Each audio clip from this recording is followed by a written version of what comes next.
Welcome back. Today we're going to talk about, well, that eternal Monday morning question. How was your weekend? Or it's a simple question, right? But how many times have you found yourself just mumbling, good, or maybe, hi, and then, awkwardly trying to change the subject? I know I've been there probably 1,000 times.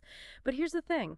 Your weekend was likely far more interesting than just good. Hmm. Maybe you conquered a mountain of laundry or discovered a brilliant new podcast, or maybe you just embraced the noble art of doing absolutely nothing. All of that is rich, untapped storytelling potential waiting for you to unleash it. You've hit on such a crucial point there. Answering "how was your weekend" is one of the most common social exchanges in English. Yeah. It really is. It's not just small talk. It's like a doorway to connection, to sharing a little slice of your life. And it's a golden opportunity to practice what is arguably the most vital tense for personal narrative, the past. So our mission today in this deep dive, not into external sources, but really into the mechanics of English itself and the art of conversation book, is to equip you with the tools to paint a vivid picture of your past experiences, something far beyond that simple good. I love that, framing a deep dive into language and connection. Yes. So, okay, we're going to explore the essential vocabulary you need to describe all sorts of weekend activities. Then we'll dive deep into the core grammar you need to tell your stories accurately. Our star performer today, the simple past. And finally, we'll bring it all together into practical dialogue so you can actually engage in these chats with confidence and, well, clarity. No more one-word answers. It's time to truly tell the story of your weekend, not just summarize it. Let's start building that narrative. Let's do it. Let's open this chapter. Okay, so to tell any good story, you absolutely need the right words, don't you? You can understand all the grammar rules in the world, but if you don't have the specific vocabulary to describe what you actually did, your story's going to be a bit, well, abstract, a bit empty. Precisely. Think of vocabulary as the colors in your painter's palette. The more varied your colors, the more nuanced and vibrant the picture you can create. We often underestimate just how many specific verbs and phrases we use, even just to describe our everyday downtime. So true. I often find myself searching for a more specific word than just did or went. Let's begin with those delightful, relaxing activities. These are the ones where you truly unwind, recharge. We have to relax, which is pretty straightforward, right? But then there's to chill out, which has a slightly more casual, laid-back, almost effortless vibe, wouldn't you say? It absolutely does, yeah. To chill out often implies a deliberate choice to decompress, to just be. And who hasn't savored the pure luxury of to sleep in on a Saturday morning, or maybe even indulged in to take a nap on a particularly slow Sunday afternoon? For many, weekends revolve around entertainment, so to watch a movie or even to binge watch a series has become such a central pillar of relaxation these days. Beyond the screen, we have those timeless activities like to read a book or to listen to music or even do a podcast, maybe like this one. And for many introverts, and I'd count myself here sometimes, to stay home is honestly the most perfect plan imaginable. Oh, to stay home is definitely my spirit animal some weekends. I completely agree. It's incredible how specific words allow you to convey the feeling of your weekend, not just the action itself. Now, okay, for when you actually venture beyond your four walls, or maybe invite the world to yours, let's talk social activities. This is where your narrative gets a bit more lively, usually. We have to hang out with friends, which is wonderfully broad, right? It covers everything from a casual coffee to just spending time together doing nothing much. Then there's to meet up with friends, which sounds a bit more specific, like it implies a more prearranged rendezvous. Right. And often those meetings involve food or drinks. Right. So we have to go out for dinner or to go out for drinks. If you're playing host, a very common phrase is to have friends over. You invite them to your place. For larger gatherings, to go to a party is pretty essential vocabulary. And of course, for many people, weekends are intrinsically linked to family, so to visit relatives or to visit family is a frequent occurrence. These phrases allow you to capture the dynamic relational aspects of your time off. The social side. Excellent. Good list. Now, for the more energetic among us, or maybe just those who seek some fresh air, we have outdoor and active activities. You might go for a walk, even a short stroll counts, or go for a run for a more vigorous exercise, or even go hiking if you're tackling some trails. Classic ways to embrace nature include to go to the park, or perhaps to go to the beach if you're lucky enough to live near one. And for those dedicated to their fitness goals, to work out or to go to the gym are often daily staples, even on weekends. Yeah. If you thrive on competition or just camaraderie, to play sports like soccer, basketball, tennis, you name it, is a perfect way to describe your active weekend. Right. But let's be entirely honest here. Weekends aren't always filled with fun and games and relaxation. Not always. Sometimes they're about fulfilling those adult responsibilities, the chores. So we absolutely need vocabulary for chores and errands. This includes the ever-present, to do the grocery shopping, to clean the house, and, oh yes, to do laundry. And then there's that wonderfully ambiguous phrase, to run errands, which is such a useful catch-all for anything from a trip to the post office to picking up dry cleaning. It covers a lot. And for those with demanding schedules, whether they're students or professionals, the weekend unfortunately might involve to study or to catch up on work. Ugh, the joy of catching up on work on a beautiful Saturday morning. My condolences to anyone whose weekend involves that. But it highlights how even the less glamorous parts of our lives deserve their own vocabulary. We need words for those too. What's truly insightful here, I think, is how this entire vocabulary arsenal empowers you. It lets you move beyond a simple good into a mini narrative, allowing your listener to actually see your weekend unfold, even the boring bits. Exactly. It transforms a basic answer into more of a shared experience. And that's really the core of effective communication, isn't it? Building that connection. Okay, so you've gathered your colorful vocabulary, your characters, if you will. Now you know what you did. But how do you describe what happened? How do you structure it? That's where the grammar comes in, the plot. And for telling stories about the past, the main character, the true star of our narrative today, is the simple past tense. That's spot on. The simple past is your go-to tense, your absolute essential for describing actions that began and ended entirely in the past. These are completed actions, things that are completely over and done with. Think of it like drawing a clear line in the sand. The action started on one side, finished on the other, and now it's history. Finished. So it's about finite, completed events, not something I'm still doing or something I will do, just it happened, it's finished. That seems pretty clear.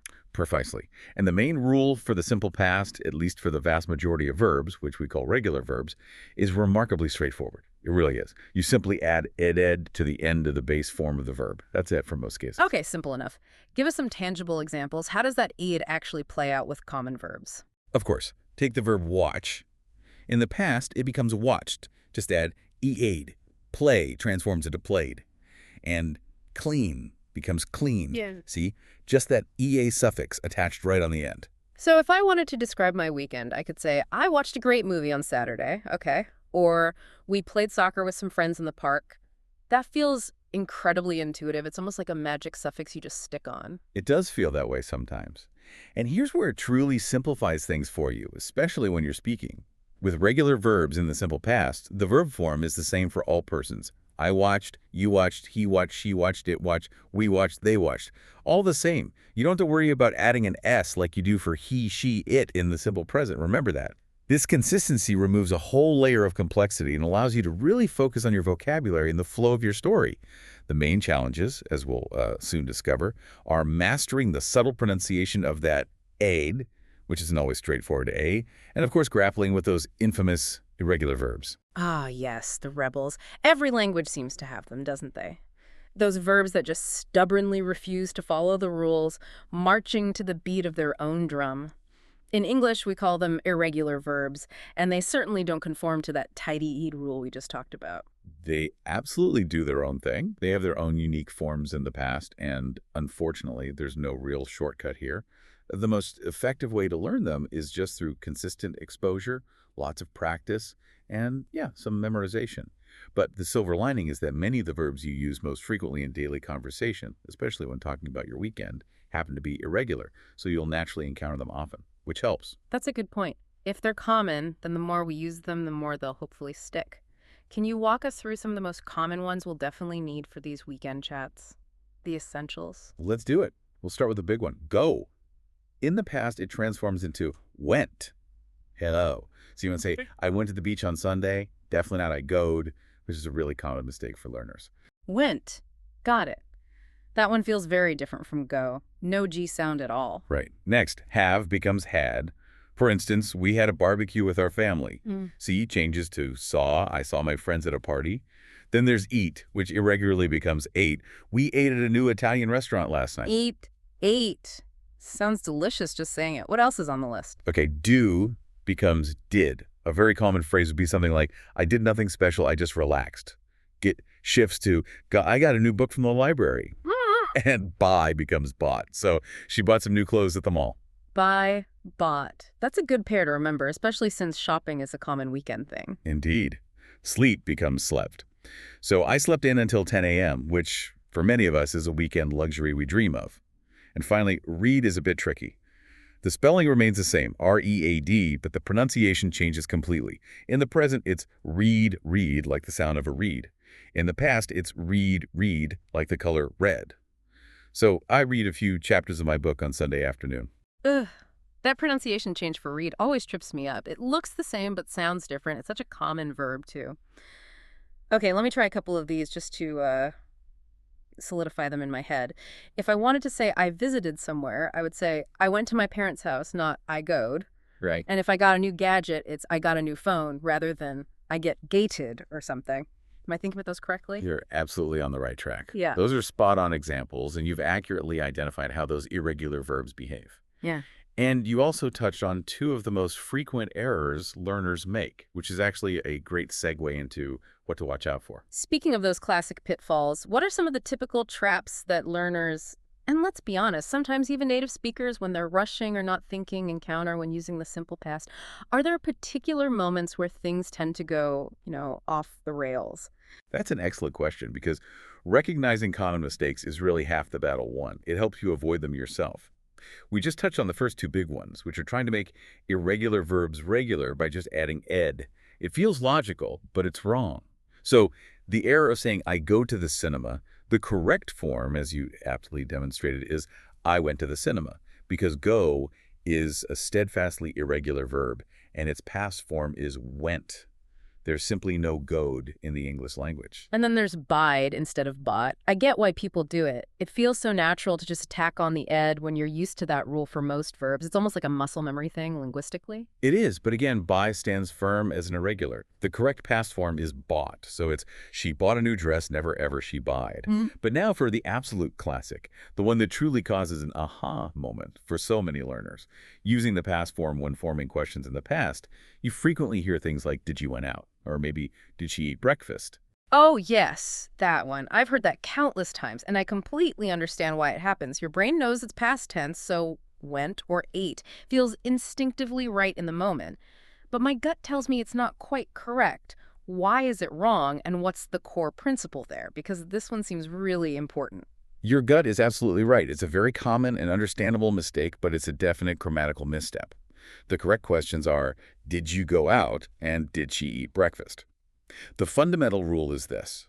When you use the auxiliary verb die or didn't for negatives to form a question or negative statement in the past, the main verb in this case, go or eat, returns to its base form, its infinitive, without the to. Think of it this way. The did is already carrying the past tense signal for the entire sentence. It's doing the heavy lifting. You don't need to put the main verb in the past tense again. It's like having two past tense markers in one clause, which English avoids. You wouldn't say, I did went, would you? No, that sounds really clunky. Okay, so it's like did absorbs the past tense for the whole phrase. That's actually incredibly helpful to visualize. So if I'm asking, did you, or saying I didn't, the verb that follows always snaps back to its original uninflected form. Did you see, not did you saw. Did she study, not did she studied. I didn't buy it, not I didn't bought it. That's a really solid rule to embed in my brain. That clears up a lot. Exactly. Once that concept clicks, it smooths out all your past tense questions and negative sentences, making your conversational English much more natural and definitely more fluent. It's a big one. Okay, now that we've gathered our vocabulary and mapped out the essential grammar, the regular aid, and the tricky irregulars, plus that key did rule aid, it's time to weave it all into a compelling narrative. Because knowing the words and rules is one thing, right? But actually putting them into action in a real conversation back and forth is where the magic truly happens. Let's talk about some essential phrases for these weekend chats that can help you kick off the conversation and keep the story going. These phrases provide a fantastic narrative framework, a kind of conversational script to get you started and feel more comfortable. For asking, the most classic, of course, is simply, how was your weekend? It's simple, direct, and universally understood. Everyone knows this one. Yeah, it's the standard. You can also vary it a bit with, did you have a good weekend? Which is slightly more yes-no focused. Or the more open-ended, what did you do over the weekend? That one invites more detail. And for something that truly invites more of a story, I really like, did you do anything fun? Or maybe, did you do anything special? That one almost coaxes a story out of someone, prompts them a bit more. They absolutely do. They signal you're interested in more than just good. No. Now, for responding, you can start with a general impression. It was great, really good, relaxing, or maybe it was pretty busy. You can also offer a slightly more complete sentence structure. I had a great weekend. If your weekend was more subdued, a simple and perfectly honest response is effective too. I didn't do much, or I just took it easy. Hmm. That's a perfectly valid and often relatable answer. Not every weekend is an adventure. I appreciate that option for those quiet, restorative weekends. Sometimes took it easy is the best description. And then if you want to start detailing your narrative, you can break it down by day. On Saturday, I, and then maybe, and on Sunday, we. This sets up your story perfectly, giving it a clear timeline right from the start. Okay, let's try a quick dialogue practice just to illustrate how these simple phrases and the vocabulary we've learned can form a basic yet clear exchange. I'll be, let's say, Ben, and you can be Alex. How's that? Sounds good. All right, Ben, hey, how was your weekend? Hey, Alex. It was really good. Thanks for asking. Right. I actually went to the park with my family on Saturday afternoon. We got lucky with the weather. Oh, nice. The weather was pretty perfect for that, wasn't it? Finally some sun. Yeah, it was beautiful. We played some Frisbee and just enjoyed being outside for a bit. What about you, Alex? Did you do anything fun? Not much excitement on my end this time. I just stayed home and I binge-watched that new series everyone's talking about, the one. It was surprisingly captivating, actually. There you go. See? Simple, direct, used past tense correctly. Went, played, stayed, binge-watched, wasn't. And you immediately get a picture of what happened in each of our weekends. That's a solid foundation for building a story, but we can definitely go further. Right? We can add more color and detail. And that leads us perfectly into our next narrative phase, adding detail and spice to your story. Because, let's face it, just saying, I went to the park is functional, yes. But saying something like, I went to the park and I saw the most incredible sunset, painting the sky in these fiery oranges and purples, well, that's so much more evocative. How do we move beyond just the basic what and really immerse our listener in the how, the where, the when, and maybe with whom? This is where a good conversation truly blossoms, where it becomes more engaging. Think of it like a chef preparing a dish. It needs more than just the main ingredients, right? It needs seasoning. Once you've stated what you did, that crucial verb in the past tense, try to add a little something extra. Use adjectives to describe how the experience felt or looked. Instead of just, I watched a movie, try, I watched a hilarious new comedy. Or a really thought-provoking documentary. Instead of, I ate pizza. How about, I ate a delicious cheesy pizza at that new place downtown that everyone's raving about. Adds so much more flavor. So adjectives are absolutely key to painting that vivid picture. I love that. And what about linking ideas together? Sometimes when I tell a story, it feels a bit, well, disjointed, like just a list of separate events rather than a flowing narrative. How do we connect things? Ah, that's where simple connectors come in super handy. Basic words like and, but, so, and then help you link your ideas smoothly and logically. For example, I went shopping, but he didn't buy anything, so I just went home and read a book, then I took a nap. See how those small words create a natural flow? They connect those disparate actions into a cohesive sequence, like beads on a string. That really does make it flow so much better. It takes those separate actions and weaves them into a continuous narrative thread. It's like creating a mini plot for your weekend story. Exactly. And using specific time expressions also helps immensely. Things like in the morning, in the afternoon, at night, or on Saturday, on Sunday. These orient your listener in time, giving your narrative a clear chronology, making it easier to follow along. The ultimate goal here isn't to deliver a dry report like you're giving evidence. It's about sharing a small piece of your life in a way that allows the other person to connect with you, to visualize your experience. It's about building rapport and genuine engagement. I really appreciate that framing. It's not just about getting the grammar right. It's about that human connection, that interaction. Okay, let's try a more detailed dialogue practice to show this in action. Let's layer in those details. I'll be Maria this time, and you can be Leo. Let's see how much story we can pack in using these techniques. Sounds like a challenge I'm ready for. Okay, Leo, reporting for duty. Morning, Leo. Did you have a good weekend? You look refreshed. Definitely more awake than usual on a Monday. Morning, Maria. I had a fantastic weekend, actually. Really needed it.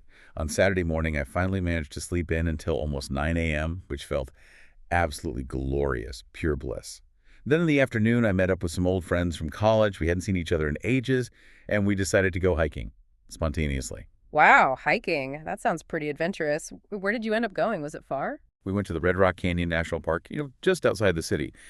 The view from the top was absolutely incredible, just wide open desert and these huge mountains stretching for miles. But I must admit, my legs are really feeling it today. I almost crawled into the office this morning. Seriously. Oh, I can totally imagine. That sounds intense, but so rewarding with a view like that. My weekend was a bit more horizontal, let's say. I just stayed home mostly. I did a massive cleanup of the apartment on Saturday, which actually felt surprisingly satisfying, getting rid of clutter. And then I cooked a big, elaborate Italian dinner for my family on Sunday night. Lasagna, the works. It took hours, but it was worth it. That was a much richer exchange, wasn't it, compared to the first one? We used a good mix of regular verbs like managed, decided, cooked, and irregulars like had, slept, met, went, saw, felt, took. We added specific details about time, Saturday morning, Sunday night, and place, Red Rock Canyon at home. And we used descriptive adjectives like fantastic, glorious, adventurous, incredible, massive, satisfying, elaborate to convey feelings and sensory details. It gave me a real sense of what you both experienced. Much more engaging. It really did. You described sleeping in as glorious and the view as incredible. And I talked about a massive cleanup and a big, elaborate dinner. Those little words really elevate the story from just a simple recounting of facts to something engaging and personal. This is so much more powerful than just giving a list of activities. Definitely worth the effort. Okay, we've covered a lot. Vocabulary, the mechanics of regular and irregular verbs, common mistakes, putting it all into conversation with details. But there's one subtle yet really crucial detail, especially with those regular ed verbs, that can make a monumental difference in how natural and fluent you sound. It's the pronunciation of that ed ending itself. It's like a secret handshake that helps you blend in more with native speakers. It truly is. That little ed ending for regular verbs, it seems simple, but it can actually be pronounced in 3 distinct ways. And it all depends on the sound that comes right before it in the derp. It's a very common area for learners to stumble, maybe sound a bit robotic, but once you understand the logic behind it, it becomes much, much clearer. 3 ways. Okay, this sounds like where the deep dive gets really interesting and nuanced. I always just thought it was one sound. Break it down for us. What are these 3 sounds? All right. The first sound is a quick, crisp T sound, like the letter T. You use this T sound after verbs that end in a voiceless sound. Voiceless means sounds where your vocal cords do not vibrate when you make them. Think of sounds like ki, pi, ke, s, shuke, sho, f, or the fi, and think if you put your hand gently on your throat while you make those sounds, you won't feel any vibration. Try it. PKKF. Nothing, right? Right. It's like a quiet puff of air. My throat definitely stays still when I say those. Okay, voiceless sounds get a T. Exactly. So watched actually ends with a T sound, almost like watched. Chilled. Helped sounds like helped, helped. And looked sounds like looked. Right. It's very subtle, often unstressed, but it's definitely a P sound, not an extra syllable. Okay, watched, helped, looked, hopped, hoped. I think I can hear that tiny, almost clipped, fleet sound now you pointed out. It's definitely not watched like 2 separate syllables. Good. Then we have the D sound, like the letter D. This D sound is used after verbs that end in a voice sound. That's where your vocal cords do vibrate. These include sounds like IL, VV, NN, BBG, ZZ, and importantly, all vowel sounds are voiced. Again, feel your throat as you say L, V, N, or ah. You'll sense that vibration immediately. Yeah, okay, so like in played, cleaned, loved, my throat definitely vibrates when I make the an N and V sounds at the end of those base verbs. Perfect. So played sounds like played, cleaned sounds like cleaned, clanned, and loved sounds like loved, LD. Notice again how the ed simply adds a D sound directly onto the end, blending in without adding an extra syllable. Interesting. Okay, so voiceless gets T, voice gets D. I always thought it was just one generic aid sound, maybe like D all the time, but now I'm definitely hearing that difference between the T and D. It depends on the sound before it. And finally, the easiest one to spot, really, because it's the only one that adds an extra syllable to the word, the aid sound, which sounds like the word eed. This aid sound only happens after verbs that already end in a T or D sound in their base form. Ah, okay, so if the verb already has a T or D sound right at its very end, like want or need, then we add that distinct eed sound, making it longer. Precisely. Yeah. It's almost physically impossible to say a T sound right after another T sound clearly, or a D after a D, without inserting that tiny little vowel sound, the E in between, to separate them. So wanted sounds like wanted. 2 syllables. Needed sounds like needed. 2 syllables. And D tends to echo. See Ted. T syllables there. This is the only case where the ed ending makes the word longer by adding a whole syllable. That makes so much sense. It's like you need that tiny vowel cushion to separate the two identical or very similar sounds. Otherwise, your tongue just gets tied in a knot trying to say TT or D and I right next to each other. Okay, this is super helpful. Voiceless MD, voiced if D, ends in TD. Can we try a practice phrase for the listener to try out? I'm going to try it too, focusing on those sounds. Absolutely. Try this one, really focusing on distinguishing those three sounds clearly. I watched TV, played a game, and decided to go to bed. Okay, let me try that. Focusing. I watched the TV, that's my T sound after E. Played play a game, that's my D sound after the vowel. And decided, decided, that's my ed sound after D, to go to bed. Hmm. Wow, okay, that actually feels a lot more natural when you consciously know what sound to aim for. It's less about rigidly pronouncing ED and more about blending the sound based on what came before. Hmm. You've absolutely got it. That's perfect. It's a small detail, perhaps, but mastering it truly polishes your fluency and makes you sound much more natural when speaking English. It's one of those subtle nuances that unlocks a higher level of confidence and makes your speech flow better. So, as we bring this deep dive to a close, let's just quickly recap the key insights we've uncovered today. We've armed you with a much wider range of vocabulary to truly describe your weekend activities, moving way beyond just the basic good. We explored the straightforward rules of regular verbs in the simple past, making that ed ending your friend, hopefully. We tackle those rebel irregular verbs, emphasizing that practice and repeated exposure are your best allies there. No magic wand, just practice. We also illuminated some common pitfalls, especially that tricky "did you go" or "did you eat" rule for questions and negatives, which is a real game changer for fluent conversations. And crucially, we highlighted how to enrich your stories with vivid details, expressive adjectives, and smooth connectors, turning a simple statement into an engaging narrative that connects with people. And finally, just now, we demystified the three distinct pronunciations of the ed ending, helping you sound more natural and confident when you use those regular past tense verbs. What a journey through the weekend story. And now for the most important part, really. Putting all of this into practice immediately. Don't just listen, do. We have a couple of practical exercises for you to try out right after this deep dive, maybe even right now. First, take a moment to think about your last weekend. What did you actually do? In your head, or even better, out loud to yourself, or maybe tell a friend or family member. Tell the story of what you did. Try to consciously use at least 3 regular and 3 irregular verbs from our list, and maybe throw in an adjective or connector like "and" or "but" or "so" for good measure. Just try it. And for a slightly more fun challenge, try this. Imagine your absolute dream weekend. What would you do if there were absolutely no limits, time, money, anything? Now recount that dream weekend in the past tense as if it already happened last weekend. Start with something like, wow, last weekend was amazing. I went to Paris, or I spent 3 days exploring ancient ruins in Rome. And just let your imagination and your newly sharpened simple past skills run wild. It's a fantastic way to practice the grammar and vocabulary in a low-pressure, high-creativity environment. Making it fun helps it stick. That is a brilliant way to practice and really internalize these structures, make it personal, make it fun. And remember, every single Monday morning is a fresh opportunity to put this into practice in a real social situation. People genuinely love hearing about what others did with their time, even the small things. It's a fundamental way we connect and build relationships. So don't be afraid to share your stories, even the simple ones. Keep practicing. Keep telling your unique weekend tale. And that's our topic for today. If you enjoyed this content, don't forget to explore the other videos on our channel to continue your English practice.